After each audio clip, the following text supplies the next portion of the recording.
I've always seen myself as a writer, just as I've always seen myself as an artist. I create things that are exciting and complete. Because I've always been on this wavelength, my thoughts on writing during this semester have hardly changed. This was a wild semester, and I had to write a few poignant essays in a new style, the synthesis essay. My first essay was about literacy and the importance of reading, as well as the importance of imbuing purpose into the learning process. This included championing students' ideas and allowing them to truly interact with the schooling process. My method for that essay was all over the place. I didn't really have any idea what I was doing. My normal process would be to outline in a messy fashion, then to sculpt the outline, making concise points to touch on throughout the essay and the bulleted margins.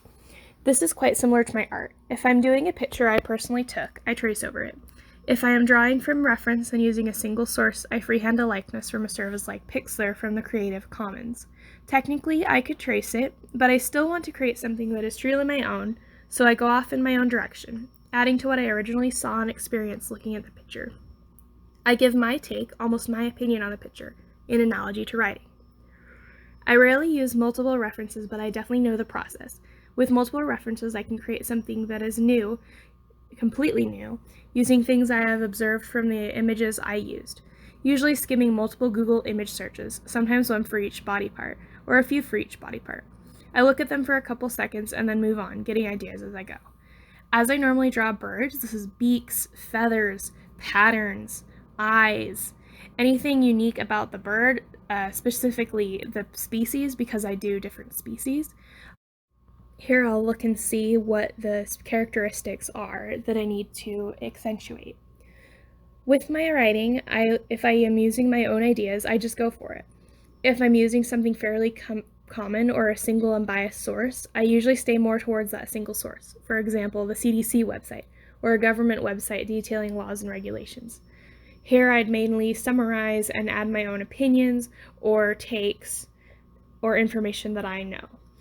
While this image that I am showing on the video is not one that I took and not a synthesis, I think it will describe my process for creation best, because I had to modify this unique pattern style of creating for these projects. It's also way easier to show this process. After I've solidified the outline on the essay, I write my first paragraph.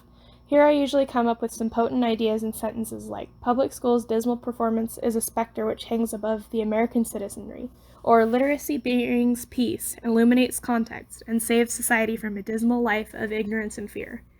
Here I put my deepest opinions into words. Next, I create the fluff and fill in the rest of the paper with similar sentences. I plan focused paragraphs, starting with assertions such as, prejudice against non-native speakers is nothing more than heinous treachery designed to ensnare and bring down diverse individuals. In that paragraph, I continue, saying that prejudiced people only want to see what does not disrupt their bigotry. Here I create pointed sentences that work toward a building conclusion. In this class, I had to weave my own writing with quotes, and I struggled a lot with quotation sandwiches.